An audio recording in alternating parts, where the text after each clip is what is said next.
What is up, you Dragon Soul fanatics and knowledge seekers? It's been a little bit since I've made myself a video for all you guys out there and girls.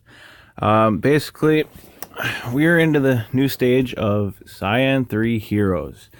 Now, what I was trying to do since Coliseum has changed up was trying to find a nice valid way for countering, because if many of you haven't noticed, there has been a pretty big change. You don't see Karaoke King as much, surprisingly, because everybody's saving their Dragon Slayer for their third line or their Enchanter and Forgotten Dragon lines. Now that line is pretty difficult to deal with for me right now. It seems to be based more off of more starting energy and movement speed to try to get them to slow your team down and pretty much control the battle. So it's been a little more difficult to deal with that lately, as I haven't found a counter for it yet. But what I can do for you guys is I can give you a little preview of Cyan 3. Now, Cyan 3, a lot of people will be talking about lately is that it's not really that great of a rarity. One example I can give you is our agility heroes like Grand Huntress or like Dwarf and Archer are still stuck in Cyan 1. The reason they're really good at Cyan 1 is because they get that dodge of 500, they get that dodge of 500, and then you add the enchantment bonus to make it even more. So that really helps out a lot. Whoops, I don't want to accidentally promote her now. And then if you notice in the Cyan 2, she gets a little bit of agility, she gets a lot of health, a little bit of basic damage, a little bit more accuracy. And Armor Pen and Magic Pen, they're not really doing that great lately. They're pretty much beyond to where that really does much for them anymore. They do enough damage as it is, basically. But Cyan 2, they didn't get really much for it, so, it's been a stay at Cyan 1. And then Cyan 3 comes out, and then you look at this, they're getting strength, intellect, and agility flat across the board, same increase. Another crit rating boost.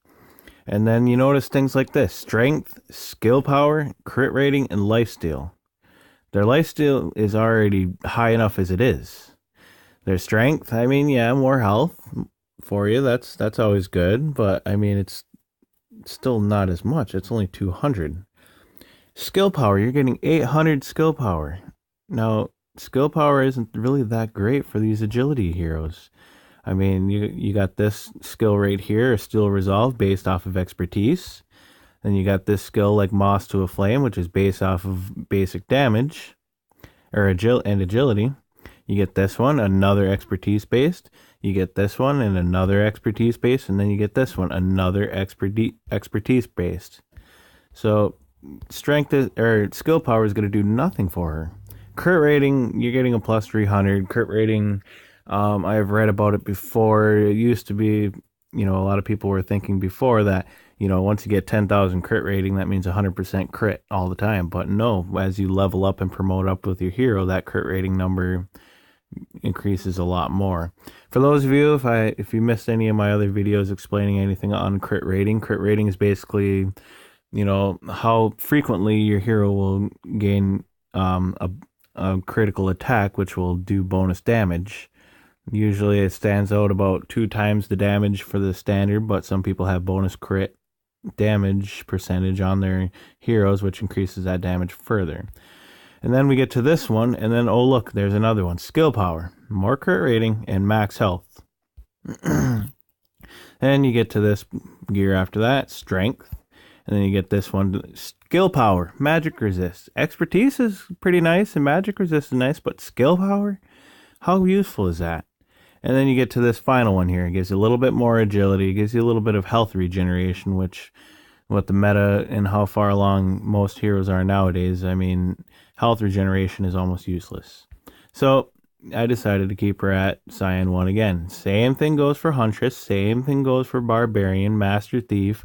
All of these agility heroes. The only one that I could potentially benefit off of Cyan 3 would be like King Kaiju. Now, if you notice, he's an agility-based hero, but look at that. Skill power is his main stat for these skills that he uses. So I'm not really sure why he's an agility-based hero, but that's a discussion for another day. So without further ado, I'm gonna go over a few of the gears for Cyan 3 that really good to look for, and then I'll give you an idea of the good ones to promote.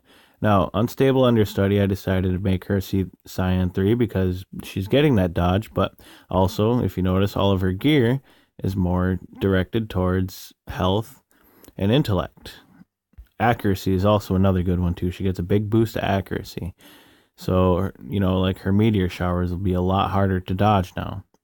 Um, another one is, I know she's not really used much, but she's on my hopes to get better potential list. She's got a really amazing set of skills. They're just really, really low numbers, and that's a developer issue right there. So, if you notice, she's getting that 400 dodge from, her Helmet of the Viking. And then this gear right here is also the other one. She gets another 380 dodge plus another 380 for that. So intellect heroes, that rely on skill power would be really great if they have this Iron Helmet of Viking and then the Magical Pest Mask. Now, if you look at, you can see previews of these gear right here. Stormdrake gets that helmet, and then Idol gets both the helmet and the mask, and Wee Witch, she gets the helmet. As far as tanks go, by the way, Void Wyvern, he doesn't get any of those gears, but he can use the health and he can use the extra skill power boosts. Cyan 3 seems to be much more about skill power boost than it is for anything else. All right, now moving on down the line, as far as tanks go, of course, when you're having somebody like Raging Revenant, you want to get as much strength and health as you can on him. You want him to live longer. He's got very useful skills to use, and basically, he's not dependent upon agility as much as a lot of the other ones are. So I decided to promote him. Some of these tanks I decided, maybe not worth bringing up, like Berserker for one. I think one of his gears, if I can remember correctly, I could be wrong though. Let me see here. Oh no, I couldn't find it. I think it was actually Cyan 1. He had a lot of expertise gears, and expertise goes a long way when it comes to his legendary skill, True Bravado. And another thing too, that is, I left my expertise heroes like Cyclops Shaman. I left them there because of their gear like this, where it gives you 30 expertise from that. And he's really dependent upon his, energy gaining abilities. Dust Devil's another one. I kept him there because of the expertise boost that he gets. And then the other very important one would be, let's see if I can find. Well, I've been hearing that Spirit Wolf actually is pretty good at Cyan 3, so I may work on her or work on her not. If you're an elf user as well, by the way, expertise, you want to stick there because of the silencing. As for Dungeon Man, he's still stuck at Cyan because of this insane amount of expertise that he gets from this gear. You're getting that 30 right there, you're getting that 6 right there, and then I believe it was this one, you're getting 7 from that. So he's still best at Cyan. I mean, if you really want to try to use him for his damage, you can go further, but I believe he's much better, for his Bountiful Basement skill. And it really hurts the meta right now because of that, but yeah, it is what it is, That's basically the best you can do to take advantage. But basically what I've been doing so far is, if they have this featherweight foil and if they have this bunny blade, both of them together, then I'm gonna keep them at Cyan 1. Even Aquatic Man, he's a magic damager, but if you notice, he's mostly a basic damage hero. All right, so that's pretty much what I've been weighing in as what to promote and what not to promote.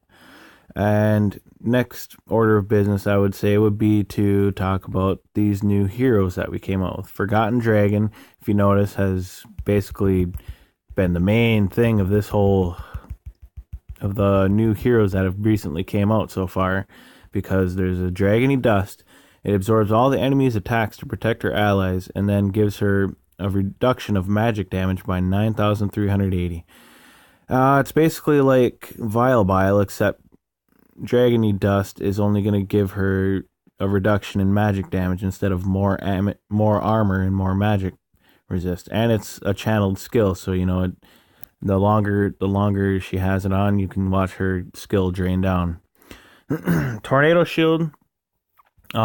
This is actually a pretty good one too, and it also cuts magic damage. I haven't leveled it up all the way, but once it's leveled up all the way, then it'll be a more substantial number than 1,447. I mean, what the Cyan intellect heroes are out now, that's just way too much.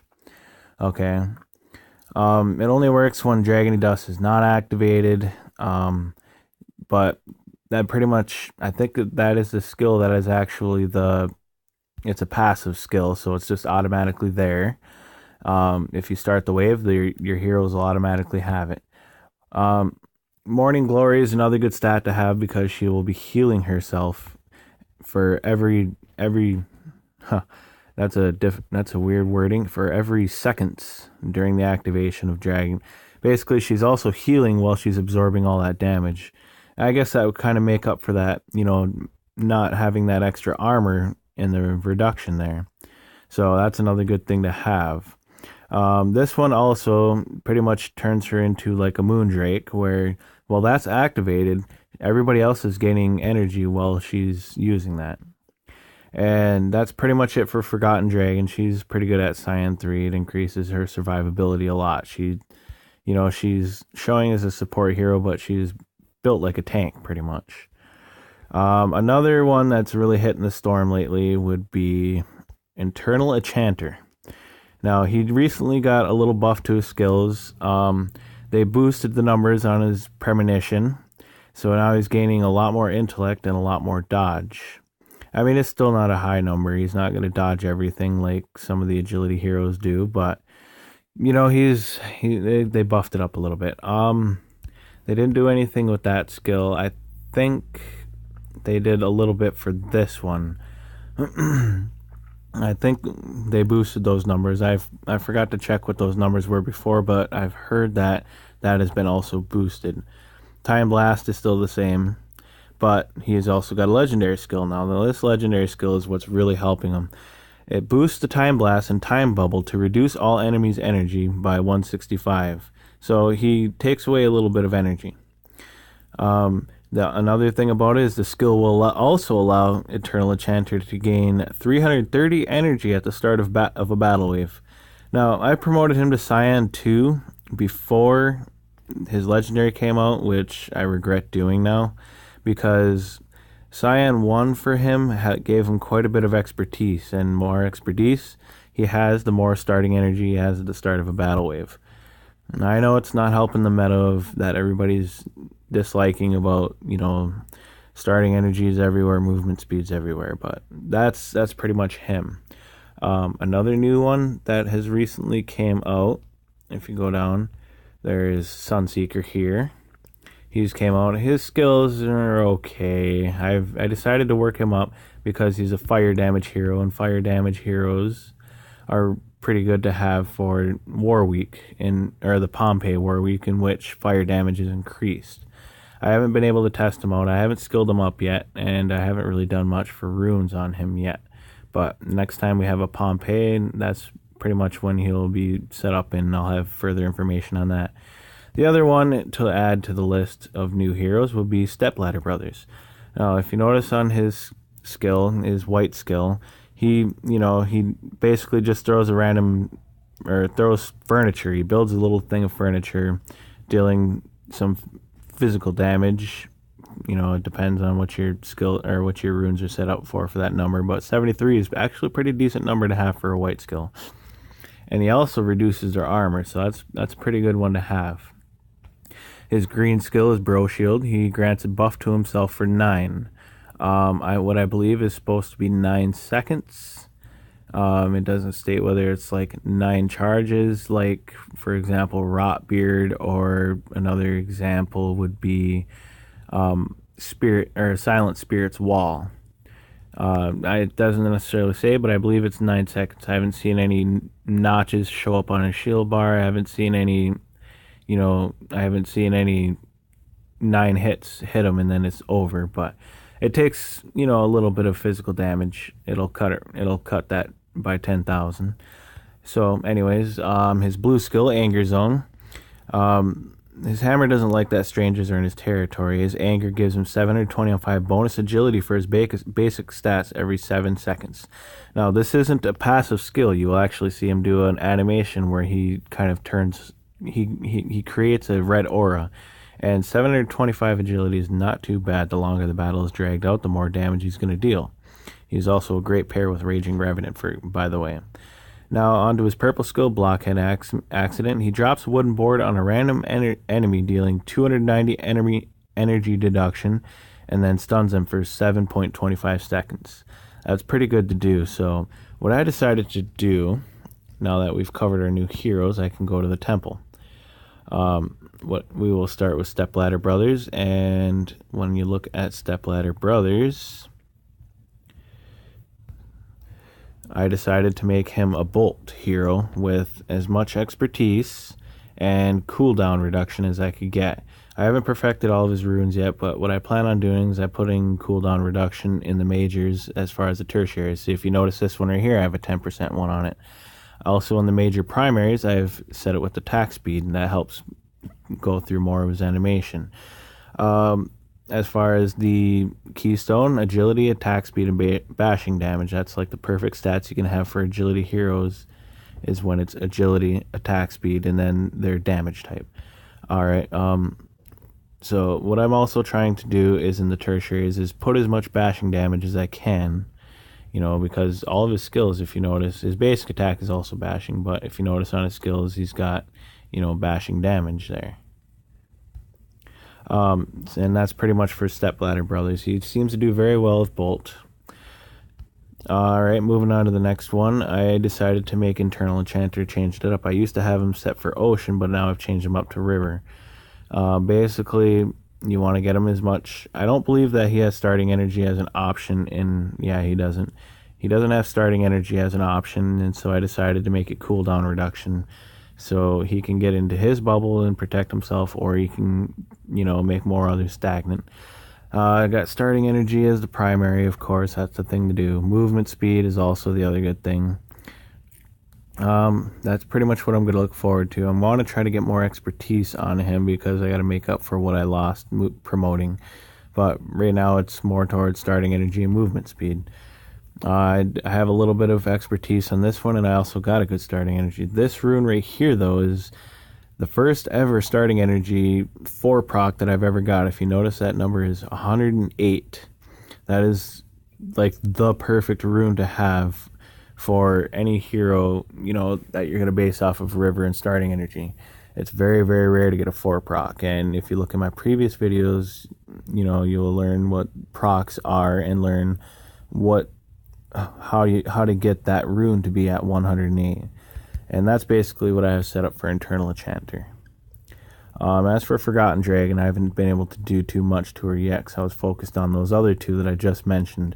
But basically the same thing, starting energy, and, you know, kind of, you know, just go towards movement speed. And sadly, that's what everybody does nowadays. And then on to my final... whoops, I already covered that one. And that's pretty much it for those heroes, those new heroes that are, you know, what to look out for.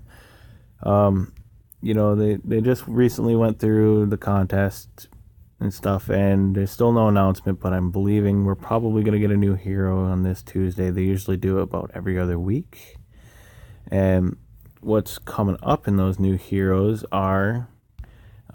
if you notice this guy right here, Blackwing, he's going to be one of the new ones. And there's going to be Unripe Hatchling, and then there's going to be Greedy Dragon. Those are the next 3 heroes to come out with. I wasn't able to find information on them yet, so when they come out, I'll be able to have more information, hopefully more videos. But that's about it. That's pretty much all I have for you for this video. Hopefully I can get some more Coliseum and Fight Pit counters. Well, actually, Fight Pit is still the same. It's still the Karaoke King line. When it comes to Coliseum, it's a lot different now because of that, you know, because of this meta and the 3rd line that you see there. So, I hope you guys enjoyed this video and, you know, learn a lot more stuff, but I'll try to get some more videos out soon to you guys. Thank you very much, and have yourself a good night.